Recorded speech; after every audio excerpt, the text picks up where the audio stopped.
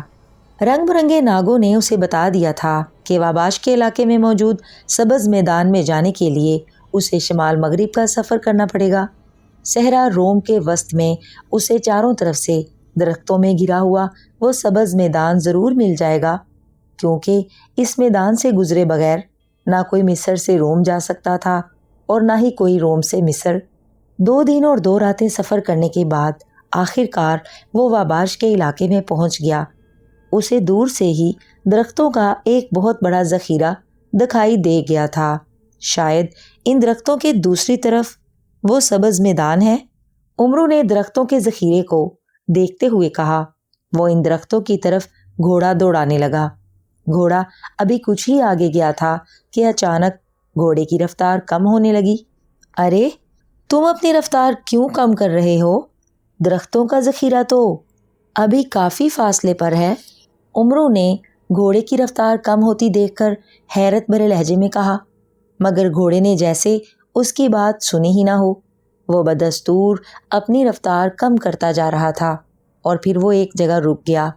عمرو اس کی باگیں کھینچتا ہوا اسے بار بار ایڑ لگا رہا تھا، مگر گھوڑا اپنی جگہ سے ٹس سے مس نہ ہو رہا تھا۔ آخر تمہیں کیا ہو گیا ہے بہادر؟ تم اس طرح کیوں رک گئے ہو؟ عمرو نے اسے زور زور سے ایڑ لگاتے ہوئے کہا۔ گھوڑا ہنہنایا اور پھر وہ الٹے قدموں پیچھے ہٹنے لگا۔ یہ کیا؟ تم آگے جانے کی بجائے پیچھے جا رہے ہو؟ رکو رکو، میں کہتا ہوں رک جاؤ، عمرو نے تیز لہجے میں کہا، اور اس بار اس کی بات سن کر گھوڑا رک گیا۔ عمرو نے اسے پھر آگے جانے کے لیے کہا، مگر گھوڑا ہنہنا کر زور زور سے انکار میں سر ہلانے لگا۔ کیا مطلب؟ تم آگے جانے سے انکار کیوں کر رہے ہو؟ عمرو نے اسے انکار میں سر ہلاتے دیکھ کر حیرت بھرے لہجے میں کہا۔ اس بار جواب میں بہادر نے اثبات میں سر ہلایا تھا۔ اوہ، مگر کیوں؟ تم آگے کیوں نہیں جانا چاہتے؟ کیا آگے کوئی خطرہ ہے؟ عمرو نے کہا تو بہادر نے ایک بار پھر اثبات میں سر ہلا دیا۔ اب تو عمرو حیران ہوئے بغیر نہ رہ سکا۔ اس نے سامنے دیکھا، وسیع میدان میں اسے کچھ بھی دکھائی نہیں دے رہا تھا۔ حیرت ہے، مجھے تو آگے کوئی خطرہ دکھائی نہیں دے رہا۔ کیا آگے کوئی سانپ ہے؟ عمرو نے گھوڑے سے اتر کر اس کی گردن پر پیار سے ہاتھ پھیرتے ہوئے کہا، مگر اس بار بہادر نے اس کی بات کا کوئی جواب نہیں دیا۔ بتاؤ بہادر، کیا آگے کوئی سانپ ہے؟ عمرو نے اس سے پھر پوچھا۔ اس بار بہادر زور سے ہنہنایا، ساتھ ہی اس نے اپنے سر کو ایک زوردار جھٹکا دیا۔ جھٹکا اس قدر زوردار اور اچانک تھا کہ عمرو کے ہاتھ سے بے اختیار باگیں نکل گئیں، اور پھر اس سے پہلے کہ عمرو کچھ سمجھتا، بہادر تیزی سے پلٹا اور پھر برق رفتاری سے واپس بھاگتا چلا گیا۔ ارے ارے، کہاں جا رہے ہو؟ بہادر رکو، میری بات سنو، بہادر بہادر۔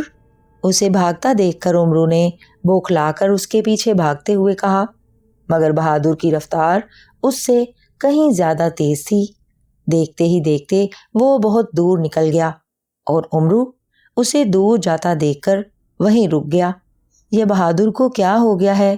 مجھے اس طرح یہاں اکیلا چھوڑ کر یہ کیسے جا سکتا ہے؟ عمرو نے پریشانی کے عالم میں کہا۔ بہادر اب اس کی نظروں سے اوجھل ہو گیا تھا۔